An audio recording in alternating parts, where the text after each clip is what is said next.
आध्यात्मिकताच मानवी एकता मजबूत करू शकते आणि माणसांना एकमेकांच्या जवळ आणून परस्पर प्रेम आणि सुंदर वातावरण निर्माण करू शकते। त्याच हेतूने निरंकारी सद्गुरू माता सुदीक्षाजी महाराज यांच्या कृपाशीर्वादाने नारायणगाव तालुका जुन्नर येथे संत निरंकारी मिशनची सामाजिक शाखा संत निरंकारी चॅरिटेबल फाउंडेशन द्वारा विशाल रक्तदान शिबिराचे आयोजन रविवार दिनांक 22 मार्च 2026 रोजी करण्यात आले होते, ज्यामध्ये मिशनचे अनुयायी आणि आजूबाजूच्या परिसरातील नागरिकांनी उत्स्फूर्तपणे सहभाग घेऊन 51 युनिट रक्त संकलन वायसीएम रुग्णालय रक्तपेढीला देण्यात आले।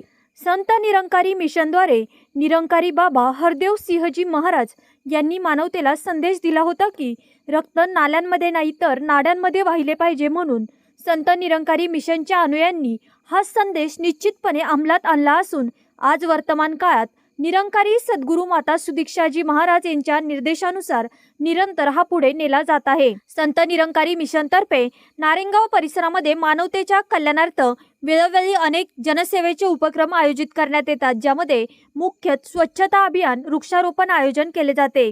यासारख्या सर्व सामाजिक कार्यासाठी भारत सरकार तसेच राज्य सरकारद्वारे मिशनला वेळोवेळी सन्मानित करण्यात आले आहे। रक्तदान शिबिराच्या यशस्वीतेसाठी संत निरंकारी सेवा दल मिशनचे अनुयायी यांचे विशेष योगदान लाभले।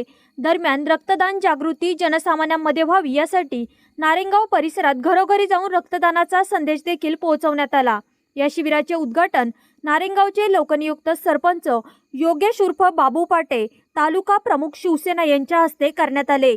या शिबिराला भोसरी संयोजकीय क्षेत्राचे संयोजक श्री अंगद जाधवजी, आळेफाटा संयोजकीय क्षेत्राचे संयोजक श्री चंद्रकांत कुऱ्हाडे यांसह अनेक प्रतिष्ठित व्यक्ती, मान्यवर, पत्रकार बांधव, सामाजिक कार्यकर्ते यांनी देखील या शिबिरात सदिच्छा भेट दिली। अनेक संत निरंकारी मिशनचे अनुयायी आवर्जून यावेळी उपस्थित होते। शेवटी आलेल्या सर्व रक्तदात्यांचे व मान्यवरांचे आभार नारायणगाव शाखेचे प्रमुख श्री सतीशजी वाणी यांनी मानले।